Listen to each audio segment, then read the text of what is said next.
My name is Gautam and आज हमारे साथ है हमारे दोस्त देवांश। हेलो देवांश। और हमारे साथ है नीट 2022 की सक्सेसफुल कैंडिडेट जिनके 612 नंबर आए हैं। इन्हें क्लास 12 के साथ इन्होंने क्लियर किया है नीट का exam. Hello Vidhi. Hi. Welcome to our short talk. So अब मैं चाहूंगा कि देवांश इनसे कुछ सवाल करें जिससे हमारे एस्पिरेंट्स कुछ सीख सकें। Over to you Devansh now. Thank you Gautam and first of all I would like to congratulate तेरी कांग्रेचुलेशन आपके इतने अच्छे नंबर आए। Thank you so much. पहले attempt and first of all मैं ये चीज पूछना चाहूंगा कि जब आपने अपनी प्रिपरेशन स्टार्ट करी तो आप किस तरह से बायो फिजिक्स केमिस्ट्री तीनों चीजों अलग अलग डील करते थे? एक बार हमारे स्टूडेंट्स को बताएं कि आप बायोलॉजी को किस तरह से डील करते थे, किस तरह से आपका प्रिपरेशन स्ट्रेटेजी क्या रहती थी बायोलॉजी के लिए? बायो के लिए मैंने हमेशा थ्योरी पे ज़्यादा ध्यान दिया है और जितना ज़्यादा रिवाइज कर सकी हूँ उतना किया है, क्योंकि बायो हमें याद करने बहुत इम्पोर्टेंट होता है। एंड फिर अगर तुम एक बार अच्छे से पढ़ लो तो क्वेश्चंस बन ही जाते हैं बायो के। Okay fine. एंड बायोलॉजी के अंदर मैं एक स्पेसिफिक थिंग और पूछना चाहूंगा कि जैसे बायोलॉजी के अंदर हम ये चीजें करते थे कि जैसे कुछ पर्टिकुलर टॉपिक्स होते थे, जैसे मॉलिक्यूलर बेसिस है, जेनेटिक्स हो गया कंप्लीट और ह्यूमन फिजियोलॉजी हो गया, तो इसके अंदर इसके लिए सिर्फ एनसीईआरटी इनफ है कि एनसीईआरटी के थोड़ा बाहर जाने की जरूरत पड़ती है? मुझे तो ऑनेस्टली एनसीईआरटी के लैंग्वेज कभी उतने अच्छे से समझ नहीं आई है, तो मैंने तो हमेशा अपने कोचिंग के टीचर्स के नोट्स ज़्यादा प्रेफर करे हैं। उसके बाद मैंने एनसीईआरटी रीड ज़रूर करी है, बट मुझे एनसीईआरटी से कभी इतनी क्लैरिटी नहीं मिली है। Okay, fine, but still we should read NCERT or not for GT? Yeah, you should focus on NCERT. You should know everything which is there in NCERT, but you should know that in detail. Fine. In second thing में पूछना है, chemistry है तो chemistry हमारे तीनों part बहुत अलग हैं। फिजिकल अलग लिया थे, इनऑर्गेनिक कंप्लीटली स्टूडेंट्स को एक अलग ही पोर्शन लगता है जिसमें बहुत डेटाफिकेशन की जरूरत होती है, ऑर्गेनिक एक अलग कॉन्सेप्चुअल पार्ट है। तो आप इन तीनों चीजों को अलग कैसे किस तरह से डील करते हैं, ये चीजें अगर आप बताइए। मेरे लिए तो इनऑर्गेनिक सबसे ज़्यादा टफ रही है, क्योंकि मुझे इनऑर्गेनिक कभी इतने अच्छे से याद होती नहीं थी, तो मैंने हमेशा ज़्यादा से ज़्यादा टाइम इनऑर्गेनिक याद करने को दिया है। और ऑर्गेनिक भी बट काइंड ऑफ मुझे ऑर्गेनिक आने लग गई थी। सो मेन रूल यही है कि तुम जितना ज़्यादा प्रैक्टिस करोगे उतना ज़्यादा तुम्हें आने लगेगा। और फिजिकल तो मुझे हमेशा से ही आसान लगी है। फिजिकल के लिए बस आपको फॉर्मूले अच्छे से याद होनी चाहिए, बाकी आपको कोई दिक्कत नहीं आएगी फिजिकल में। तो विधि में एक सवाल आपसे पूछना चाहूंगा कि ऑर्गेनिक में जैसे रिएक्शंस होती है, क्लास 12 में जब आते हैं बहुत सारी रिएक्शंस आती है, तो उन्हें याद कैसे करा जाए, इसके बारे में आप हमें बताएं। मैं तो अपने कोचिंग से बहुत ज़्यादा इम्प्रेस्ड हूँ, क्योंकि हमारे जो ऑर्गेनिक के सर थे उन्होंने हमें बहुत ही ज़्यादा कंसाइज्ड और अच्छे वे में सारे रिएक्शंस लिखवाए थे।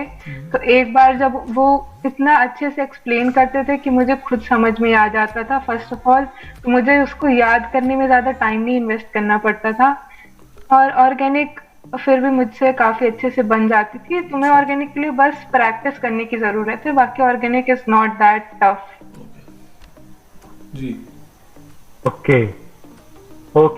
So, and the third subject, which is the most horrible subject of NEET UG history, जो सबको बहुत ही तकलीफ देता है, that is physics।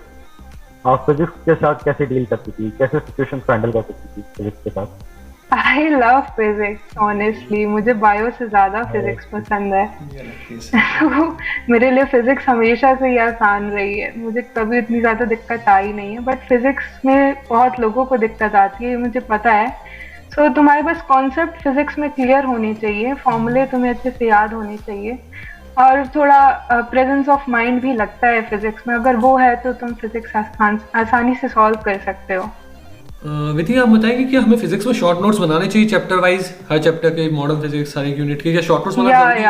अगर आपको फिजिक्स सॉल्व करने में दिक्कत जा रही है तो आपको सारे शॉर्ट नोट्स बनाने चाहिए, सब फॉर्मूले कंसाइज्ड वे में लिखने चाहिए, और उसको रिपीटेडली पढ़ते रहना चाहिए एक रेगुलर टाइम इंटरवल में। तो आपकी अच्छी प्रैक्टिस हो जाती है उससे, और क्वेश्चन ज्यादा से ज्यादा प्रैक्टिस करें, जो भी चीज में आपको दिक्कत आ रही है उसके क्वेश्चन सबसे ज्यादा प्रैक्टिस करें। जी, तो मैं एक और पॉइंट पूछना चाहूंगा कि बच्चे ज़्यादातर बोलते हैं कि एससी वर्मा करें, डीसी पांडे करें, कोई बुक लगाएं, कि हम कोचिंग के मॉड्यूल फोकस करें। किस पे फोकस करें? इन अलग अलग बुक्स पे फोकस करें कि कोचिंग के मॉड्यूल पे फोकस करें? हाँ, ये मैंने तो clear कोई किया है। भी बुक नहीं लगाई है मेरी 2 साल की प्रिपरेशन में। मैंने सिर्फ अपने कोचिंग के मॉड्यूल्स लगाए और प्रीवियस ईयर के सवाल लगाए हैं, और मैं यही बोलूंगी कि इतना इनफ होता है। आपको ज्यादा वेंचर नहीं करना चाहिए, क्योंकि उससे सेल्फ कॉन्फिडेंस भी कम होता है अगर आपसे वो सवाल होते नहीं है तो, और कंफ्यूजन बहुत बढ़ता है। सो अपने कोचिंग के मॉड्यूल्स पे फोकस करें और प्रीवियस ईयर लगाते रहें। उससे आपको रियलिटी चेक मिलेगा कि आपको कितना आता है और कितना नहीं आता है। जी जी। अच्छा, मैं एक प्रीवियस ईयर के क्वेश्चन से जरूर एक बहुत अच्छा क्वेश्चन पूछना चाहूँगा कि जैसे सब कहते हैं जैसे नीट के अंदर पीवाईक्यूज का बहुत ही अपनी इम्पोर्टेंस होती है, तो सच में आपको नीट 2022 का एग्जाम देकर ऐसा लगा कि हाँ यार पीवाईक्यूज कहीं ना कहीं तो काम आए हैं बहुत? हाँ, मुझे तो लगता है, क्योंकि प्रीवियस ईयर के जो क्वेश्चंस होते हैं उन्हीं से सिमिलर सवाल होते हैं। सारे नहीं, बट कुछ वैसे ही सिमिलर सवाल आते हैं, तो हमें उसका बेनिफिट तो मिलता ही है। और पीवाईक्यूज से प्रैक्टिस भी अच्छी तरीके से हो जाती है। वो हमें एक लेवल प्रोवाइड करते हैं कि नीट का लेवल क्या है।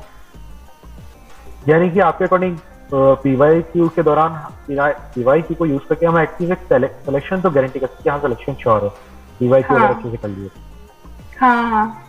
Okay fine. And the third thing which is also a critical situation for all students कि आप टेस्ट के पहले एक प्रेशर होता है कि यार टेस्ट है भाई, टेस्ट है, ये चैप्टर आ रहे हैं, वो चैप्टर आ रहे हैं। टेस्ट के बाद होता है कि यार नंबर कम आ गए, अब क्या करें?